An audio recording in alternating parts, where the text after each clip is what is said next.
નમસ્તે. આજે આપ સૌને હું આંકડાકીય માહિતી આપું એ પહેલાં એક બે સારા સમાચાર આપવા માગું છું અને ત્યાર પછી એક બે ખૂબ જ મહત્ત્વપૂર્ણ બાબત ઉપર ચર્ચા કરવા માગું છું.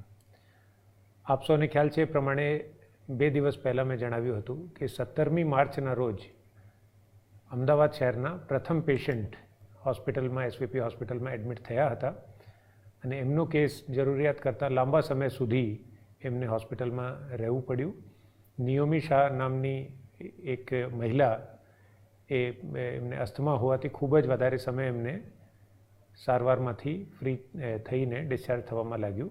પણ હવે આપણા માટે સારા સમાચાર છે કે એ પેશન્ટ પણ ડિસ્ચાર્જ કરી દેવામાં આવ્યા છે અને એનો મતલબ કે જે કેસમાં થોડા ઘણા કોમ્પ્લિકેશન હોય આવા કેસો પણ હવે સારા થઈ રહ્યા છે અને સફળતાપૂર્વક ડિસ્ચાર્જ એમને આપવામાં આવી રહ્યું છે.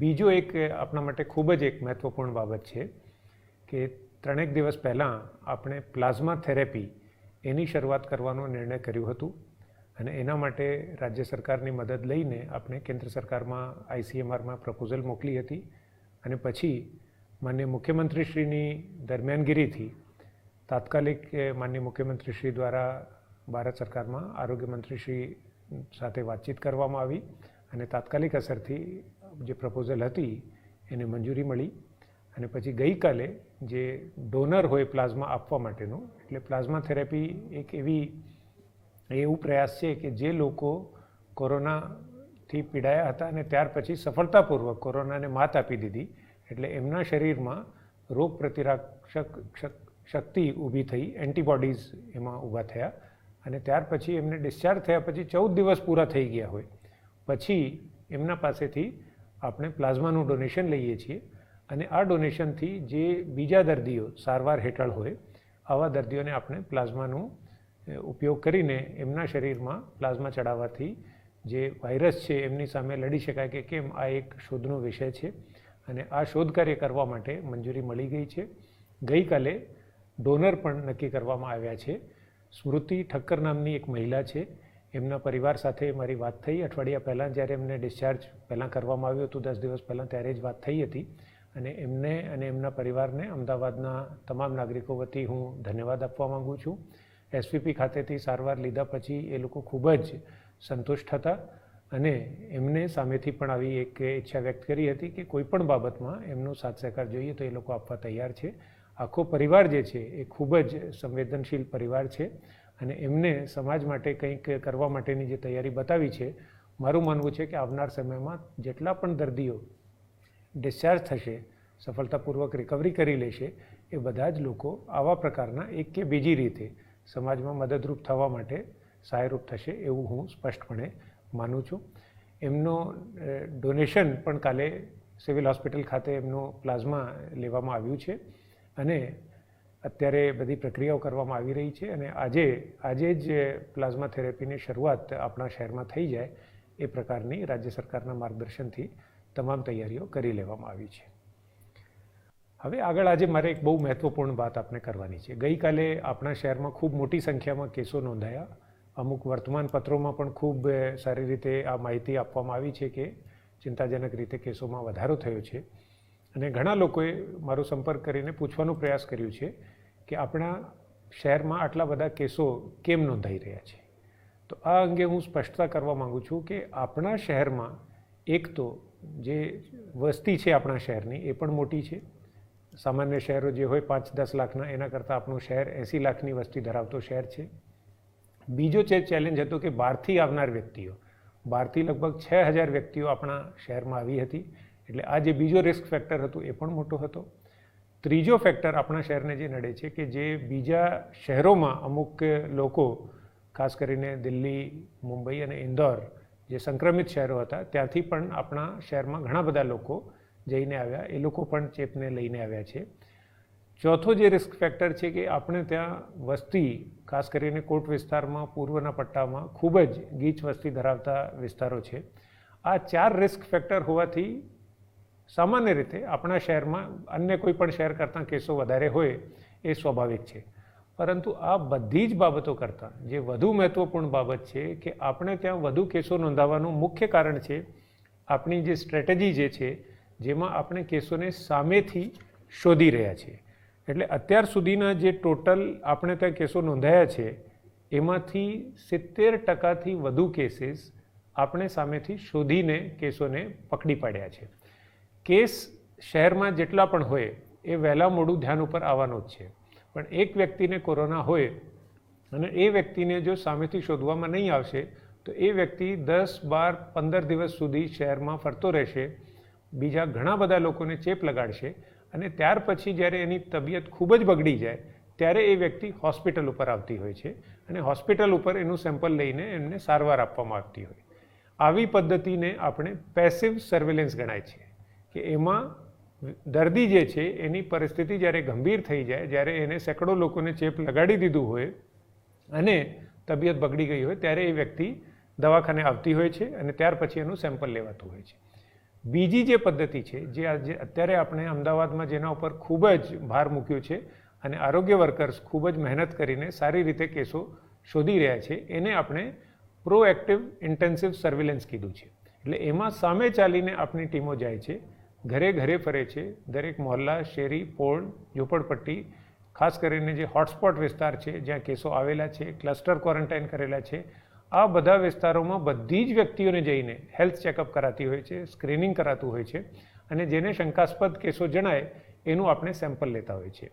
આ પદ્ધતિના લીધે આપણી પાસે નોંધાયેલા કેસોમાં સારો એવો વધારો થતો હોય છે, પણ એનો લાભ એ થતો હોય કે જેટલા પણ કેસો હોય એ બધા આપણે પકડી પાડતા હોય અને એને આપણે હોસ્પિટલમાં લઈ જઈને બાકી સામાન્ય લોકોથી દૂર કરીને આવનાર સમયમાં ઇન્ફેક્શનની શક્યતાઓ આપણે ઓછી કરી શકાતી હોય છે.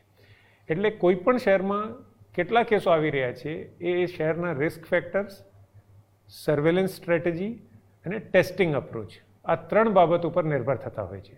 અમદાવાદમાં આપણે 3માં આપણું રિસ્ક ફેક્ટર્સ પણ હાઈ છે, આપણું સર્વેલન્સ સ્ટ્રેટેજી પણ બહુ જ પ્રોએક્ટિવ છે અને આપણી ટેસ્ટિંગની સ્ટ્રેટેજી ખૂબ જ એગ્રેસિવ છે. આ અંગે આજે હું અમુક આંકડા આપવા માંગુ છું. જે કોરોના વાયરસ, એપિડિયોમોલોજી અને રોગચાળો ફેલાવા બાબતના જે વિશ્વભરના જે એક્સપર્ટ્સ હોય છે એમનો એક પેરામીટર હોય છે કે કોઈપણ શહેરમાં, કોઈપણ રાજ્યમાં, કોઈપણ દેશમાં કેટલા ટેસ્ટ કરવામાં આવ્યા છે. એટલે પર મિલિયન ટેસ્ટ, એટલે 10 લાખની વસ્તીએ કેટલા લોકોનું સેમ્પલ લઈને ટેસ્ટ કરવામાં આવ્યું છે. આના આંકડા હું આજે આપને આપવા માંગુ છું અને આ આંકડા ઉપરથી આપને સ્પષ્ટ થશે કે અમદાવાદ શહેરમાં આપણી સ્ટ્રેટેજીમાં આપણે કેટલું બધું આગળ ટેસ્ટિંગમાં વધી ગયા છે એ આંકડા ઉપરથી ખ્યાલ આવશે. દાખલા તરીકે પશ્ચિમ બંગાળમાં, વેસ્ટ બેંગોલ આખા સ્ટેટમાં અત્યારે 10 લાખ એટલે 1 મિલિયનની વસ્તીએ 47 ટેસ્ટ અત્યાર સુધીમાં કરવામાં આવ્યા છે. આંધ્રપ્રદેશ, ગુજરાત, ગોવા જેવા રાજ્યો છે એમાં લગભગ 400ની આજુબાજુ આપણે આખા સ્ટેટમાં 400 ટેસ્ટ પર મિલિયન, એટલે 10 લાખની વસ્તીની સામે 400 જેટલા ટેસ્ટ થયા છે. કેરળ, જેનું ઘણા લોકો એક ઉદાહરણ આપે છે કે જેને ખૂબ જ મોટા પ્રમાણમાં ટેસ્ટિંગ કર્યું છે, કેરળમાં 512 ટેસ્ટ 10 લાખની વસ્તીએ પહોંચ્યા છે. રાજસ્થાન આપણું પડોશી રાજ્ય છે, એ લોકોએ 516 ટેસ્ટ ઉપર અત્યારે છે 10 લાખની વસ્તીએ પર મિલિયન 516 ટેસ્ટ. મહારાષ્ટ્ર આપણો બીજો પડોશી રાજ્ય છે, એમાં અત્યારે 551 પહોંચી ગયા છે આ લોકો, એટલે પર મિલિયન 551 ટેસ્ટ કરી રહ્યા છે. દિલ્હી, જ્યાં મોટા પાયા ઉપર કેસો મળ્યા, મોટા પાયા ઉપર ટેસ્ટિંગ કરવામાં આવ્યું અને એક તબક્કે એવું લાગતું હતું કે દિલ્હી બાકી બધા જ રાજ્યો કરતાં ટેસ્ટિંગમાં બહુ જ આગળ વધી ગયું છે. દિલ્હીમાં 1103 ટેસ્ટ કરવામાં આવ્યા છે. એટલે ફરી એકવાર હું આંકડા બોલી જાઉં છું. વેસ્ટ બેંગોલ 10 લાખની વસ્તી દીઠ 47, આંધ્રપ્રદેશ, ગુજરાત, ગોવા 400થી 450, કેરળ, રાજસ્થાન અને મહારાષ્ટ્ર 500થી 550. દિલ્હી એક જ છે જે ઊંચો બાકી બધા કરતાં લાગે છે અને ત્યાં 1100 ટેસ્ટ કરવામાં આવ્યા છે. હવે અમદાવાદ શહેરમાં આટલું બધું ટેસ્ટિંગ આપણે કરી દીધું છે કે અમદાવાદ શહેરનું એએમસી લિમિટનો આંકડો છે 2490. એટલે આપણા પાસે જે સૌથી ક્લોઝેસ્ટ છે દિલ્હી, અને જે બાકી બધા જ રાજ્યો કરતાં ખૂબ જ વધારે ટેસ્ટિંગ દિલ્હીમાં કરવામાં આવ્યું છે. અમદાવાદ શહેરમાં દિલ્હી કરતાં 2.5 ગણા ટેસ્ટ વસ્તી દીઠ કરવામાં આવ્યા છે. એટલે આ કલ્પના આપ કરી શકો છો કે અમદાવાદ શહેર અત્યારે કયા લેવલ ઉપર કામ કરી રહ્યું છે. સ્વાભાવિક છે કે આટલી મોટી સંખ્યામાં આટલું વધુ એગ્રેસિવ ટેસ્ટિંગ અને આટલું વધુ પ્રોએક્ટિવ સર્વેલન્સની જે આપણે અપ્રોચ લીધી છે એનો સીધું ફાયદો આપણને અત્યારે એ મળી રહ્યું છે કે આપણે મોટી સંખ્યામાં કેસો સામેથી પકડી પાડ્યા છે. અને આ બધા જ કેસો, મોટાભાગના કેસો જે આપણે સામેથી પકડીએ છીએ એ બધા કેસો એસિમ્પ્ટોમેટિક એટલે લક્ષણ વગરના છે. એટલે આ એક રીતે કહી શકાય કે કોરોના બોમ્બ છે જે ફૂટીને સેંકડો લોકોને સંક્રમિત કરવાના હતા અને એ પહેલાં આપણે એને ડિફ્યુઝ કર્યા છે સમય રહેતા. ટોટલ આપણે જોવા જઈએ અત્યાર સુધી તો જે 978 કેસ આપણે અત્યાર સુધીમાં ટોટલ થયા છે એમાંથી પેસિવ સર્વેલન્સમાં ફક્ત 203 કેસ છે, જ્યારે એક્ટિવ સર્વેલન્સના એસિમ્પ્ટોમેટિક કેસ ફિલ્ડમાં સામે ચાલીને આપણે અસરકારક કામગીરી કરીને 775 જેટલા કેસ સામેથી આપણે પકડી લીધા છે. 400નું સરેરાશ એનું ઇન્ફેક્શન રેટ ગણીએ તો હવે આપણે લગભગ 2.5 થી 3 લાખ જેટલા લોકોને સંક્રમણ થવાથી બચાવી શક્યા છે. મારું સ્પષ્ટ માનવું છે કે આપણી અમદાવાદની આ જે સ્ટ્રેટેજી જે છે એ આવનાર સમયમાં બીજા રાજ્યો અને બીજા શહેરોને પણ એનું અનુસરણ કરવું પડશે, કેમ કે આ એક જ પદ્ધતિ છે જેનાથી કોરોનાને કંટ્રોલ કરી શકાય. અને આ આટલા સ્તર ઉપર અમદાવાદ શહેરને આપણે પહોંચાડી શક્યા છે. એના માટે રાજ્ય સરકારનું માર્ગદર્શન, માન્ય મુખ્યમંત્રીશ્રીની દરમિયાનગીરી ખૂબ જ મહત્વપૂર્ણ છે, કેમ કે હજારો લોકોની આપણે 6 થી 7 હજાર લોકોની જિંદગી બચાવી શક્યા છે. 2.5 થી 3 લાખ લોકોને જે વધારાનું સંક્રમણ લાગ્યું હોત એ આપણે અત્યાર સુધી બચાવી શક્યા છે.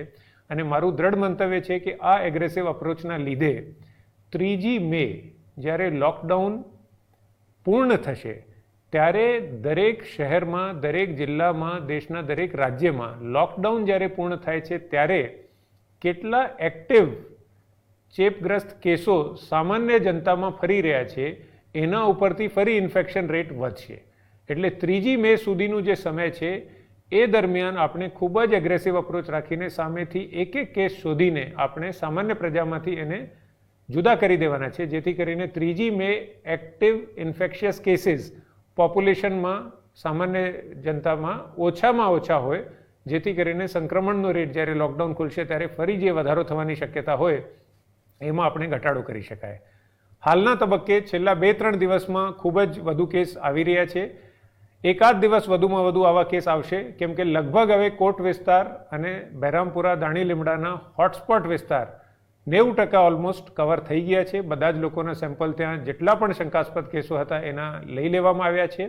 અને જ્યાં સુધી કરફ્યુ પૂર્ણ થાય છે ત્યાં સુધી અમારું ટાર્ગેટ હતું કે કરફ્યુગ્રસ્ત વિસ્તારમાં તમામ સેમ્પલ આપણે સામેથી લઈ લેવામાં આવે, જેથી કરીને કરફ્યુ જ્યારે પૂરું થાય એ પહેલાં જ આપણે બધા શંકાસ્પદ કેસોને આઈડેન્ટિફાઈ કરીને, સર્વેલન્સ કરીને, સ્ક્રીનિંગ કરીને, ટેસ્ટિંગ કરીને આઇસોલેટ કરી દેવામાં આવે. આ સ્ટ્રેટેજી અત્યાર સુધી ખૂબ સારું આપણને પરિણામ મળી રહ્યું છે. આવનાર સમયમાં ચોક્કસપણે આપણે કેસોમાં હવે જે આ વિસ્તારો છે એમાં આપણને ઘટાડો પણ ચોક્કસપણે જોવા મળશે. અને કરફ્યુ પૂર્ણ થાય ત્યાં સુધીમાં મોટામાં મોટા સેમ્પલ અમારે લઈ લેવાના થાય છે. હવે આંકડાકીય માહિતી આપતા ગઈકાલ સાંજ સુધી અમદાવાદ શહેરમાં 839 કેસ હતા. ત્યાર પછી 139 નવા કેસ અમદાવાદ શહેરના વિસ્તારમાં નોંધાયા છે. ટોટલ સંખ્યા અત્યાર સુધીની 978 થાય છે. છેલ્લા 15 કલાક દરમિયાન ઓવરનાઇટ જે 139 કેસો નવા નોંધાયા છે એમાંથી 84 કેસ મધ્ય ઝોનમાં, જે હોટસ્પોટ ઝોન છે, ક્લસ્ટર ક્વોરન્ટાઇન છે ને જ્યાં કરફ્યુ કરેલો છે, આ જ ઝોનમાંથી બીજા 84 કેસ આપણને મળી ગયા છે. દક્ષિણ ઝોનમાંથી 36 કેસ મળી આવ્યા છે. સાથોસાથ આપણે એ પણ સુનિશ્ચિત કરી રહ્યા છીએ કે બીજા ઝોનમાં પણ સર્વેલન્સ એક્ટિવિટી અસરકારક રીતે ચાલતી રહે. જે રીતે 2 દિવસ અગાઉ આપણે રામાપીર ટેકરામાં 25,000 લોકોનું સ્ક્રીનિંગ કર્યું હતું અને એમાંથી એક કેસ પકડી પાડ્યું હતું, અને એમાંથી આરોગ્ય વર્કર્સની જે હવે આ ક્ષમતા ઊભી થઈ છે એનો પણ એક પુરાવો આપણને મળી રહે છે.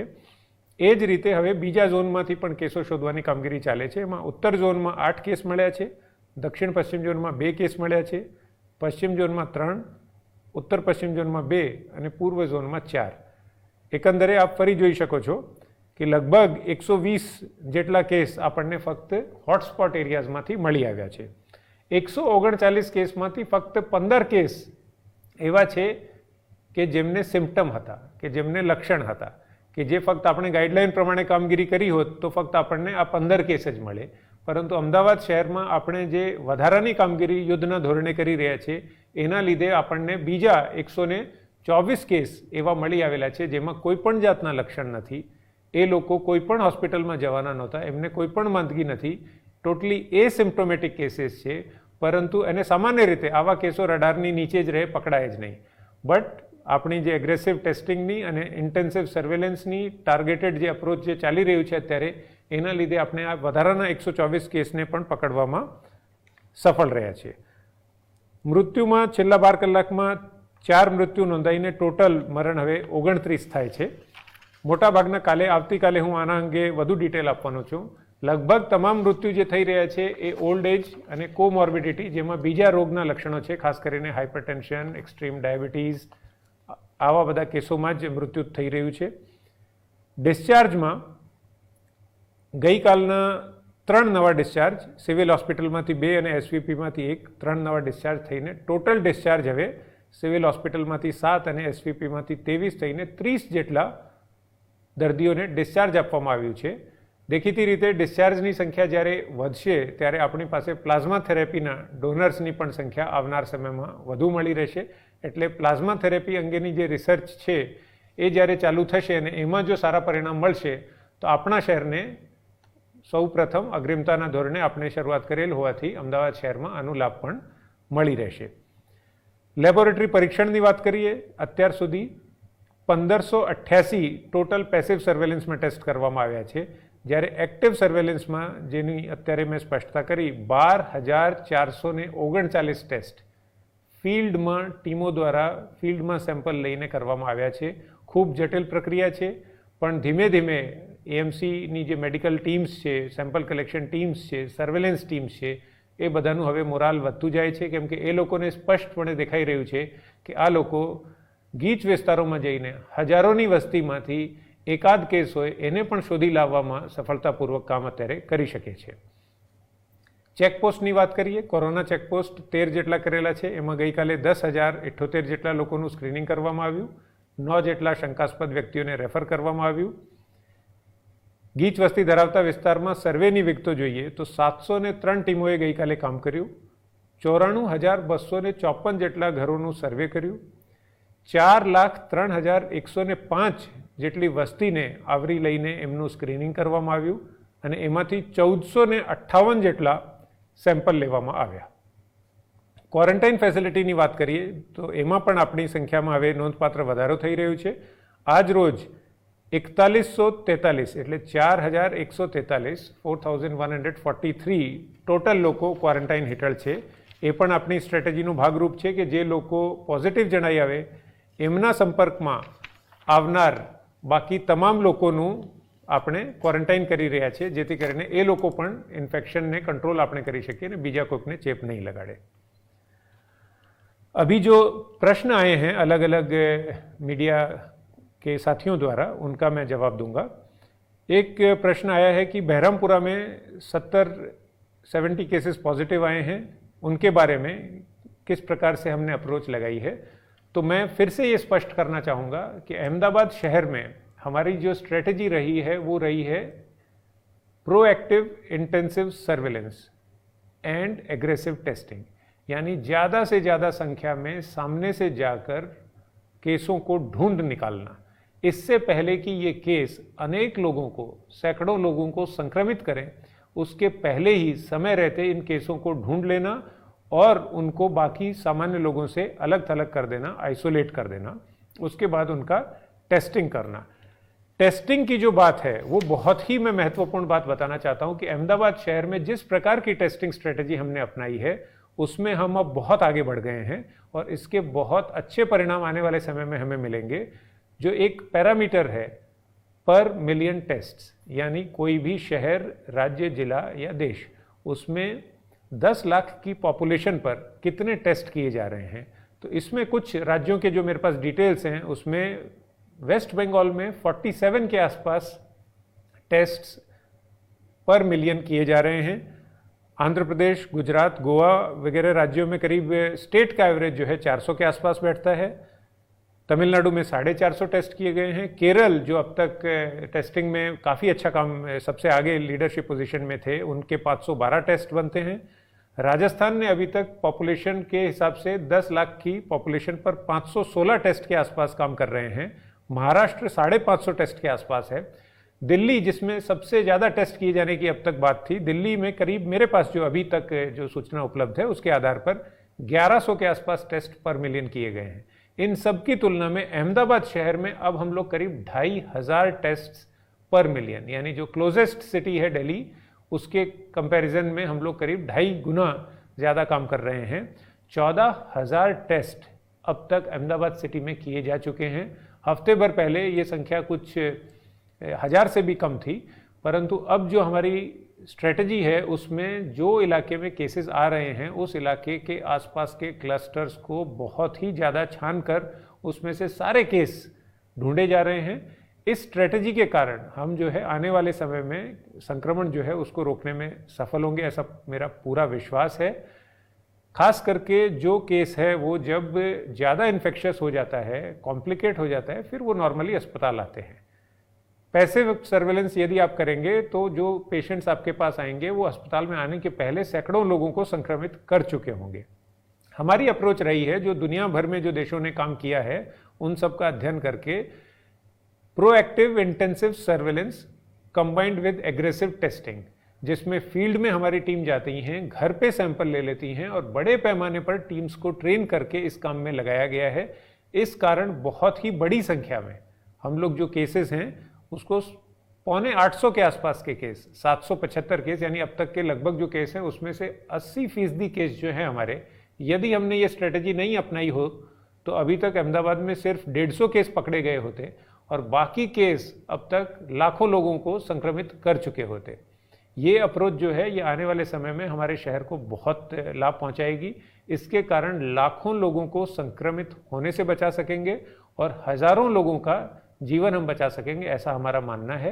एएमसी की जो हेल्थ टीम्स हैं वो इस प्रकार का जो इस समय बहुत बड़ा काम कर रही हैं और जिस प्रकार से केस को 25,000 के पॉपुलेशन के स्लम्स में जाके इक्का दुक्का जो केस है उसको भी पकड़ कर लाने में अब इन्हें सफलता मिल रही है। इससे उनका मनोबल काफ़ी बढ़ रहा है और मेरा मानना है कि आने वाले समय में भी हम ये इस अप्रोच को लगाएंगे तो बहुत ही जल्दी जो केसेस जो है उसमें इन्फेक्शन कम होगा और केसेस का जो ग्रोथ रेट है उसको हम काफ़ी मर्यादित कर सकेंगे। इसके अलावा बाकी काफ़ी जो सवाल पूछे गए हैं एलजी हॉस्पिटल से लगते हुए सवाल हैं।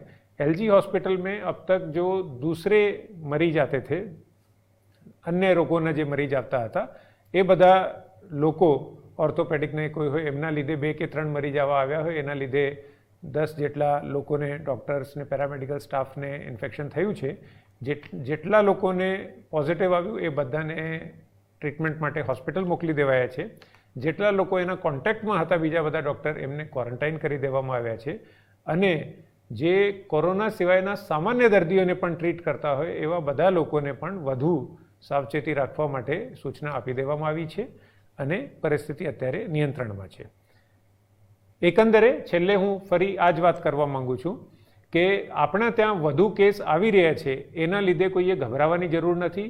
જેટલા વધુ કેસ આપણે શોધી રહ્યા છીએ એટલું આપણે ખરેખર સંતુષ્ટ થઈને અને આવનાર સમયમાં જ્યારે બીજા બધા દેશોમાં પરિસ્થિતિ ખૂબ બગડી જશે, જ્યારે બીજા બધા રાજ્યોમાં પણ તકલીફ થશે, ત્યારે આપણા અમદાવાદ શહેરને આ સ્ટ્રેટેજી જે છે એ આપણને બચાવવામાં ખૂબ મદદરૂપ થશે।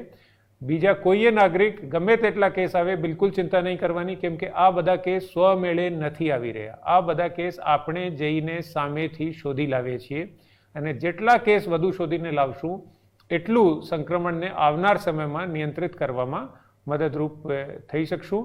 લોકડાઉનના હવે પૂર્ણ થતાં ફક્ત 2 અઠવાડિયા જેટલું સમય રહ્યું છે, ત્યારે દરેક અમદાવાદીને હું વિનંતી કરીશ કે 14 દિવસ જે બાકી રહ્યા છે એમાં લોકડાઉનનું જેટલું અસરકારક રીતે આપણે પાલન કરીશું એટલું આપણને આવનાર સમયમાં કોરોનાનું સંક્રમણને ઘટાડવામાં મદદ થશે। ધન્યવાદ।